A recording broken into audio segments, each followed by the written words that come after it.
قال الله عز وجل في كلام المجيد والفرقان الحميد ومن يتول الله ورسوله والذين آمنوا فإن حزب الله هم الغالبون. وقال النبي صلى الله عليه وسلم أوثق عري الإيمان الموالاة في الله والمعاداة في الله والحب لله والبغض في الله. وقال الأئمة المحدثين وأئمة الدين إن الولاء والبراء ركن من أركان العقيدة وشرط من شروط الإيمان. صدق اللہ العظیم. حضرات دی وقار بزرگوں، دوستوں، بھائیوں، قبل اس کے کہ اپنے موضوع کے حوالہ سے آپ کے سامنے چند گزارشات کو رکھوں، اللہ رب العزت کی حمد و ثنا کے بعد لاکھوں کروڑوں اربوں درود و سلام ہوں جناب محمد رسول اللہ صلی اللہ علیہ وسلم کی ذات گرامی پر. اللہ رب العزت کی انوار کا می ہو جناب صحابہ کرام رضوان اللہ علیہم اجمعین، اہل بیت اعظام، محدثین، تابعین، تبع تابعین، ائمہ دین. غرض یہ کہ ہر اس شخص پر، آج کے دن تک آنے والے ہر اس شخص پر کہ جس نے اللہ کے دین کے لیے اپنے آپ کو وقف کیا اور اللہ رب العزت نے اس کو اپنے دین کی سربلندی، تائید و نصرت کے لیے قبول و منظور فرمایا. حضرات، آج جس موضوع کو میں نے آپ احباب کے سامنے بیان کرنے کا ارادہ کیا ہے، وہ موضوع عقیدہ الولاء والبراء، عقیدہ توحید کا ایک اہم حصہ، ایک اہم جز ہے. ہم اس بات کے یقیناً دعوے دار ہیں کہ ہم اللہ کے فضل و کرم سے توحید والی جماعت ہیں، لیکن فقط یہ دعویٰ کافی نہیں ہے. اس دعوے کے اوپر سختی سے کاربند ہونا، وہ عقیدے کے لیے، عقیدے کی درستگی کے لیے، اس کے اظہار کے لیے، اس کے اوپر عمل کے لیے ضروری ہے. عقیدہ توحید کا ایک اہم حصہ ہے الولاء والبراء. الولاء والبراء کس شے کا نام ہے؟ الولاء والبراء کہتے ہیں اللہ رب العزت کے لیے محبت کو رکھنے کا، اللہ رب العزت کے لیے دوستی کو رکھنے کا، اللہ رب العزت کے لیے پیار، جتنی بھی نیک خواہشات ہیں ان کے اظہار کا، اور اللہ رب العزت ہی کے لیے دشمنی، عداوت، نفرتیں، بغض، اس کی دیواروں کو کھڑا کرنے کا نام الولاء والبراء ہے. اور یہ اتنا اہم عقیدہ ہے، اس عقیدہ کے حوالہ سے کتاب و سنت کے اندر بے شمار ادلہ موجود ہیں. اور ائمہ دین، جیسا کہ میں نے آپ کے سامنے یہ بات رکھی، اس بات کو بیان فرماتے ہیں ان الولاء والبراء رکن من ارکان العقیدہ، کہ الولاء والبراء وہ عقیدہ کے ارکان میں سے ایک ہے، اور شرط من شروط الایمان، اور ایمان کی شرائط میں سے ایک شرط ہے. یعنی ایک شخص توحید کے اندر، باقی تمام اجزاء کے اندر کامل اللہ رب العزت کی بندگی کرنے والا ہو، لیکن اس کی محبت نہ وہ اللہ کے لیے ہو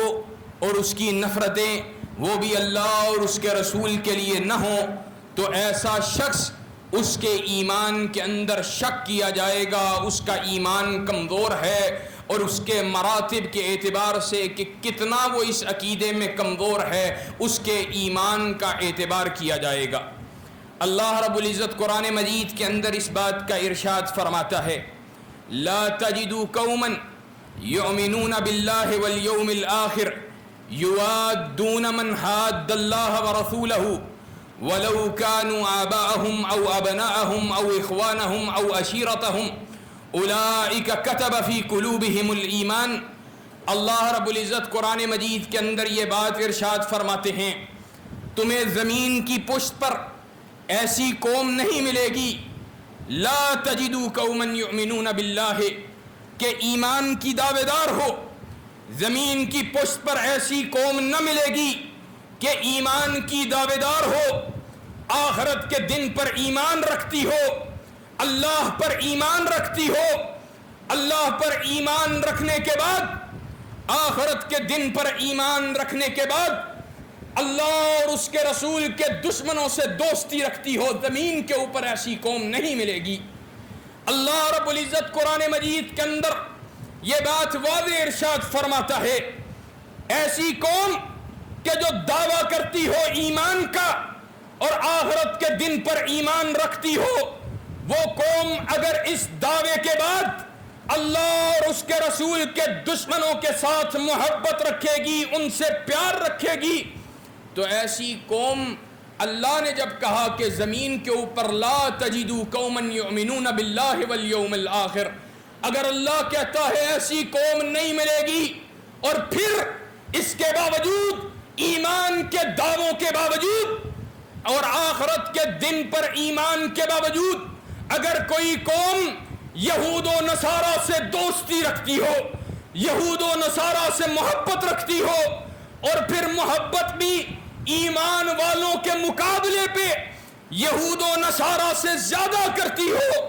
تعلقات برادریوں کی بنیاد پر اللہ اور اس کے رسول کے باغیوں سے پیار کرتی ہو، تو پھر ایسی قوم ایمان کے دعوے میں سچی ہو سکتی نہیں، سچی ہو سکتی ہے۔ اللہ رب العزت نے قرآن مجید کے اندر یہ بات واضح ارشاد فرما دی ہے، اور ابہام بھی کوئی نہیں رہنے دیا۔ وَلَوْ كَانُوا آبَاءَهُمْ أَوْ أَبْنَاءَهُمْ أَوْ إِخْوَانُهُمْ، اور اگر أَوْ إِخْوَانَهُمْ أَوْ عَشِيرَتَهُمْ، اگر وہ اللہ اور اس کے رسول کے دشمن کیا تیری برادری سے باہر ہوں گے تو ان سے دشمنی کرنی ہے، اگر وہ تیرے ملک سے باہر کے ہوں گے تو ان سے دشمنی کرنی ہے، اگر وہ تیرے قبیلے کنبے سے باہر کے ہوں گے تو ان سے دشمنی کرنی ہے، نہیں، اللہ کہتا ہے کہ ان سے دشمنی کرنی ہے، چاہے وہ تیرے سگے باپ ہی کیوں نہ ہوں، چاہے وہ تیرے سگے بھائی کیوں نہ ہوں، تیرے سگے بیٹے کیوں نہ ہوں، تیرے کنبے قبیلے والے کیوں نہ ہوں، ان لوگوں سے نفرت اللہ اور اس کے رسول کی دشمنی کی وجہ سے اہل ایمان کے اوپر فرض اور لازم قرار دے دی گئی ہے۔ اور یہ بات ایمان کے لیے بڑی ضروری ہے۔ آج امت اوطان میں تقسیم ہو گئی، ملکوں میں تقسیم، وطنوں میں تقسیم ہو گئی، قوم کے لیے، ہر ملک کے لیے اپنی ترجیحات، اپنی پریورٹیز، اپنے مفادات کا تحفظ آج عزیز ہو گیا۔ امت کے تصور کو سارے بھول بیٹھے ہیں۔ امت اس کا تصور ایمان و اسلام کی بنیاد پر، وہ تصور جو اللہ رب العزت نے پیش کیا تھا، جو جناب محمد رسول اللہ صلی اللہ علیہ وسلم نے پیش کیا تھا، جس کی عملی مثالیں صحابہ کرام رضوان اللہ علیہم اجمعین کی صورت میں پوری دنیا کے اندر رہتی دنیا تک آنے والوں کے لیے نمونہ بن گئی، کہ کوئی فارس سے اٹھا، کوئی حبشہ سے اٹھا، کوئی مدینہ سے، کوئی کسی علاقے سے، دنیا بھر کے علاقوں سے اکٹھے ہونے والے ایک دوسرے کے لیے اس طرح بھائی بن گئے، جسد واحد کی تصویر بن گئے، کہ پھر ان کے اندر کوئی شگاف ڈالنا ممکن نہ رہا تھا۔ پھر انہوں نے محبت کا حق کیسے ادا کیا تھا، بھائی چارے کا حق کیسے ادا کیا تھا۔ رسول اللہ صلی اللہ علیہ وسلم نے ایک کو دوسرے کا بھائی قرار دیا، مواخات کا رشتہ قائم کیا گیا، ایک دوسرے کے لیے ایک دوسرے کو بھائی قرار دیا گیا، محبت، معدت، الولاء والبراء کے اس رشتے کا قیام کیا گیا۔ تو صحابہ نے اپنے عمل کے ساتھ اس کی زندہ مثال کیسے پیش کی، کہ جب ایک دوسرے کو اپنا بھائی قرار دیا، کسی کے پاس مکان تھا، اس نے اپنے مکان میں لکیر کھینچی، جا آج کے بعد میرے آدھے مکان کا مالک تو ہے۔ کسی کے پاس کاروبار تھا، آدھے کاروبار کے اندر لکیر کھینچی، جا آج کے بعد میرے آدھے کاروبار کا مالک تو ہے۔ کسی کے گھر میں 2 بیویاں تھیں، اس نے ایک کو طلاق دے دی، کہا جا تو بھی آج کے بعد اپنے گھر کو بسا لے، میری ایک بیوی کو میں نے اللہ کے لیے چھوڑ دیا ہے، تو اس سے رشتہ اور نکاح کے بندھن میں بندھ جا۔ یہ محبت کی عظیم مثالیں صحابہ کرام رضوان اللہ علیہم اجمعین نے پیش کی، تو وہ اسی عقیدہ، اسی ایمان کے اہم جز، اسی الولاء والبراء کی بنیاد پر پیش کی تھی۔ وہ لوگ جن کا کوئی خونی رشتہ نہ تھا، جن کا کوئی خونی ناتا نہ تھا، جن کے علاقے بھی ایک نہ تھے، جن کے کنبے اور قبیلے بھی ایک نہ تھے، انہوں نے ایک دوسرے کے لیے اپنے گھر کے مال کو تقسیم کر کے ایک دوسرے میں تقسیم کر لیا، اور دوسری طرف ابو عبیدہ ابن جراح کا سگا باپ تھا، عبیدہ ابن جراح کے سامنے آتا رہا، بار بار اس سے کتراتا رہا، لیکن جب سیدنا ابو عبیدہ ابن جراح کے سامنے ان کا والد دوبارہ آیا، سیدنا ابو عبیدہ نے ان کے اپنے سگے والد کو اس کو زمین میں گاڑ دیا، موت کے گھاٹ اتار دیا، اور اس بات پہ مہر تصدیق کو ثبت کر دیا کہ ابو عبیدہ کی رگوں میں جس باپ کا خون گردش کرتا ہے، اگر وہ باپ بھی اللہ اور اس کا رسول کا غدار ہو تو ابو عبیدہ اپنے اس باپ کی بھی پرواہ نہیں کرتا ہے، اور اللہ کی رضا کے حصول کے لیے اس کو بھی واصل جہنم کر دیتا ہے۔ کیا آج ہمارا بھی عقیدہ ہے؟ کیا آج ایمان اور عقیدے کے اس معراج پر ہم بھی فائز ہیں؟ کیا عقیدہ و ایمان کی اس درستگی اور اس بلندی کو کیا آج ہم نے بھی پایا ہے؟ آج سچی بات یہ ہے، میں یہ بات علی وجہ البصیرہ کہتا ہوں، امت کے زوال کے اسباب، امت کی ذلت کے اسباب، امت کی آج جو ذبو حالی ہے اس کے اسباب میں سے ایک بڑا سبب یہ ہے کہ امت نہ رہی ہے۔ آج امت بن کے نہیں سوچتی ہے، آج پاکستانی، سعودی، آج سوڈانی، آج بنگلہ دیشی بن کے سوچ رہا ہے، الا من رحم ربی۔ ہم جیسے کوئی فقیر، کوئی گناہگار، اللہ بڑے کمزور ہیں، لیکن اللہ جب سے اس بات کو پہچانا ہے کہ محبت تیرے لیے، نفرتیں بھی تیرے لیے ہونی چاہیے، زمین کی وسعتوں میں پھیلے ہوئے مسلمان، اللہ کی قسم وہ ہمارے لیے محبوب از جان ہیں، وہ ہمارے لیے جان سے زیادہ پیارے ہیں، اور ہمارے ہمسائے میں بیٹھا ہوا اللہ اور اس کے رسول کا باغی ہمارے لیے وہ نفرتوں کا محور ہے۔ پوری دنیا کے اندر پھیلا ہوا مسلمان، پوری دنیا میں غربتوں کا مارا، ہجرتوں کا ستایا، مال و متاع کو لٹوائے ہوئے کوئی فقیر پوری دنیا کے کسی کونے میں بسنے والا، وہ ہمارے لیے ہمارے سر کا تاج ہونا چاہیے۔ ایمان کی بنیاد پر ہماری محبت اس مسلمان سے ہونی چاہیے، اور ہمارے ہمسائے میں بیٹھا ہوا کافر، ہمارے ہمسائے میں بیٹھا ہوا اللہ اور اس کے رسول کا باغی، اور ہمسایہ تو دور کی بات، ہمارے خانوادے میں بسنے والا اللہ اور اس کے رسول کا باغی ہمارے لیے اسی طرح نفرت کے قابل ہونا چاہیے جس طرح پوری دنیا کے کسی دوسرے کونے میں بیٹھا ہوا کوئی مسلمانوں کا دشمن کافر کے ملک سے تعلق رکھنے والا کوئی دوسرا کافر ہمارے لیے قابل نفرت ہے۔ یہ ایمان کے لوازم میں سے ایک ہے، یہ ایمان کی ضروریات میں سے ہے کہ ہم اللہ اور اس کے رسول کی محبت اس انداز سے تھامیں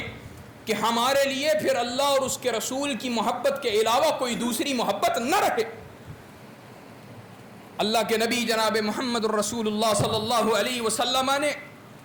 اسی لیے یہ بات ارشاد فرمائی اوثق عری الایمان الموالات فی اللہ والمعادات فی اللہ والحب للہ والبغض فی اللہ. اللہ رب العزت نے، اللہ کے نبی صلی اللہ علیہ وسلم نے یہ بات ارشاد فرمائی، ایمان کی بلند ترین چوٹی اوثق عری الایمان، ایمان کی بلند ترین چوٹی کیا ہے؟ ایمان کی بلند ترین چوٹی یہ ہے محبتیں اللہ کے لیے، نفرتیں اللہ کے لیے، دوستیاں اللہ کے لیے، دشمنیاں اللہ کے لیے. یہ ایمان کی بلند ترین چوٹی ہے. اور اللہ کے نبی جناب محمد الرسول اللہ صلی اللہ علیہ وسلم دوسری جگہ پر ایک اور ارشاد فرماتے ہیں، کہا من آتا للہ، من احب للہ وابغض للہ وآتا للہ ومنع للہ فقد استکمل الایمان. ایمان کی تکمیل کس چیز کا نام ہے؟ آج کوئی پوچھتا ہے ایمان کی تکمیل، ایمان کا معراج کیسے حاصل ہو؟ ایمان کی تکمیل اس بات کا نام ہے من احب للہ، جو اللہ کے لیے محبت کرے، وابغض للہ، اور اللہ ہی کے لیے نفرتیں کرے، ہائے اللہ ہی کے لیے نفرتیں کرے، وآتا للہ، اور کسی کو کوئی چیز دے تو صرف اللہ کے لیے دے. او یہ میرا مسلمان بھائی ہے، میں اس کو مال دیتا ہوں، متاع دیتا ہوں، محبتیں دیتا ہوں، اللہ کے لیے دیتا ہوں. وآتا للہ ومنع للہ، اور کسی سے کوئی چیز روکے، ومنع للہ، کسی کو منع کرے، کسی سے کوئی چیز روکے تو فقط ایک ہی ذہن میں بات ہو، میں نے اس سے اس لیے روکی ہے کہ یہ اللہ اور اس کے رسول کا باغی ہے، میں نے اس سے اس لیے روکی ہے یہ اللہ اور اس کے رسول کا غدار ہے، میں نے اس سے اس لیے روکی ہے کہ اللہ اور اس کے رسول سے غداریاں کرنے والا ہے، یہ مال میرا، یہ محبتیں میری اللہ اور اس کے رسول کے خلاف استعمال ہونے والی ہیں. فقد استکمل الایمان، تو اسی نے تو ایمان کی تکمیل کی ہے. یہ ایمان کی تکمیل کے لیے لازم ہے. آج آپ دیکھیں عالمی حالات کو، آج پوری دنیا کے پس منظر، پوری دنیا کا پیش منظر، پس منظر وہ اسی چیز کے اندر ہمارے لیے رہنمائی ہے، اسی عقیدے میں ہمارے لیے رہنمائی ہے. آج اللہ کے فضل و کرم سے سعودی عرب اور پاکستان کے مابین معاہدہ ہوا، ہم خیر مقدم کرتے ہیں، ہم خوش ہیں، ہم راضی ہیں، لیکن یہاں رک کے عقیدے کی اصلاح کے لیے بات کرنا چاہتا ہوں. اگر ایمان والے حقیقت میں اس عقیدے پہ کاربند ہوں، الولاء والبراء ان کا عقیدہ ہو، تو سچی بات ہے ایسے کسی معاہدے کی ضرورت نہیں. پھر پوری دنیا کے اندر امت پہ کہیں پہ بھی حملہ ہو، وہ حملہ امت پہ تصور کیا جائے. یہی وجہ ہے آج فلسطینی غزہ میں کٹ رہے، 2 سال کا عرصہ بیت چکا ہے، 2 سال. اور اللہ کی قسم ابھی آتے وقت ویڈیو دیکھا ہے، اتنا سا نوجوان، اتنا سا بچہ اپنے کاندھے پہ اپنی چھوٹی سی ننھی سی بہن کو اٹھائے ہوئے، ہجرتوں کے مارے ہوئے، زخموں کے ستائے ہوئے، یہود و نصارہ کی ظلم اور ان کے تشدد اور ان کی رعونت کے مارے ہوئے، وہ زمین کے اوپر چل رہا ہے اور داڑے مار کر رو رہا ہے. وہ بچہ ہے ننھا سا، 8-9 سال کا بچہ، بہت چھوٹا ہے. اس بچی کو سر نے گردن پہ اپنے سر پہ اٹھائے ہوئے وہ چل رہا ہے کہ کاش کہ شاید میں یہود کے مظالم سے بچ جاؤں اور میری امت کے نوجوانوں، وہ آج امت مسلمہ کے حکمرانوں اور امت کے ہم ایسے ذمہ داروں کے اوپر ہنس رہا ہے. اس کا رونا یہ ہمارے منہ پہ تماچے کی حیثیت رکھتا ہے کہ امت کے چھوٹے چھوٹے بچے کٹتے رہے، شہید ہوتے رہے، امت کے بوڑھوں کی لاشیں خون میں تربتر رہیں، لیکن امت کا یہ غم، امت کا غم معلوم نہ ہوا. آج افسوس ہے، سچی بات ہے، آج یہ بات بھی میں ضرور کرنا چاہتا ہوں، مسلمان کمزور ہو سکتا ہے،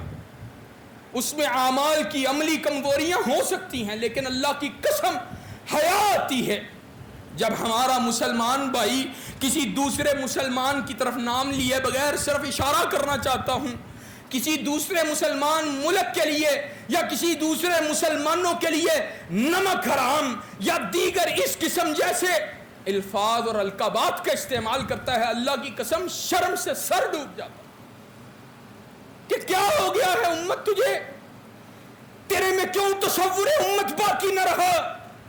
ٹھیک ہے، مسلمان کمزوری کا شکار ہو سکتا ہے، اس میں اعمال کی کمیاں ہو سکتی ہیں، لیکن عقیدے کا تقاضا یہ ہے کہ کسی سے کتنا ہی فکری اختلاف کیوں نہ ہو، اپنے مسلمان بھائی کے لیے محبت کے جذبات وہ دل اور سینے میں موجود رہنے چاہیے۔ ہم نے محبتوں کے معیار کہیں پہ اپنے سیاسی حکمرانوں کو، اپنے سیاسی لیڈروں کو بنا لیا ہے، اور کہیں پہ محبتوں کے معیار اپنے یہ ملکوں کی باؤنڈریز کو صرف بنا لیا۔ یاد رکھو یہ عقیدے کی انتہائی کمزوری کی دلیل ہے، عقیدے میں انتہائی بڑی نقص کی دلیل ہے کہ ہمارے لیے ہمارا ملک وہ کسی مسلمان کے خون سے مقدم ہو جائے، ہمارے لیے ہمارا اپنا ذاتی کوئی مفاد وہ دیگر مسلمانوں کے مفاد سے زیادہ عزیز ہو جائے۔ مسلمان وہ مسلمانوں کے مفادات کو نقصان پہنچا کے اپنے مفادات کا تحفظ نہیں کیا کرتا۔ اپنے مفادات کا تحفظ کرنا جائز ہے، لیکن دیگر مسلمانوں کے مفادات کو نقصان پہنچا کے اپنے مفادات کا تحفظ جائز نہیں جائز ہے۔ اللہ رب العزت اس سے دعا ہے کہ اللہ تو ہمارے عقیدے کی اصلاح فرما، اور آج اللہ رب العزت قرآن مجید میں کہتا رہا لا تتخذوا اليهود والنصارى اولیاء بعضهم اولیاء بعض ومن يتولهم منكم فإنه منهم۔ ہم نے آج یہود و نصارہ کی ہم نے ٹانگیں دبانی ہیں، ہم نے ٹرمپ اس سے جناب مالی ایڈ حاصل کرنی ہے۔ انا للہ و انا الیہ راجعون۔ اللہ کا قرآن کہتا رہا یہود و نصارہ کو اپنا دوست مت بناؤ، اور جو ان کو اپنا دوست بنائے گا وہ انہی میں سے ہو جائے گا۔ بتلاؤ آج تمہارا عقیدہ کیا اس کا حال ہوا پڑا ہے۔ آج ضرورت ہے اس امر کی کہ اپنے عقیدے کی اصلاح کی جائے، مسلمان ایک دوسرے کو، ہر پوری دنیا میں پھیلے ہوئے مسلمانوں کو جسد واحد کی حیثیت سے جانے، اور پوری دنیا کے کافروں کو اپنا دشمن تصور کریں۔ اسی میں مسلمانوں کی عزت ہے، اسی میں مسلمانوں کی بقا ہے، اسی میں مسلمانوں کے لیے عظمت ہے، اور انشاءاللہ ثم انشاءاللہ ہم اس بات کی دعوت قرآن و سنہ موومنٹ کے پلیٹ فارم سے، ہمارا عقیدہ الولا والبرا کے اوپر، ہماری دعوت الولا والبرا کی دعوت، ہمارا مشن اور منہج عقیدہ توحید کی دعوت ہے، کتاب و سنت کی بالادستی ہے، اور ہم انشاءاللہ اس مشن کی دعوت دیتے رہیں گے۔ سبحان ربک رب العزت عما یصفون وسلام علی المرسلین والحمد للہ رب العالمین۔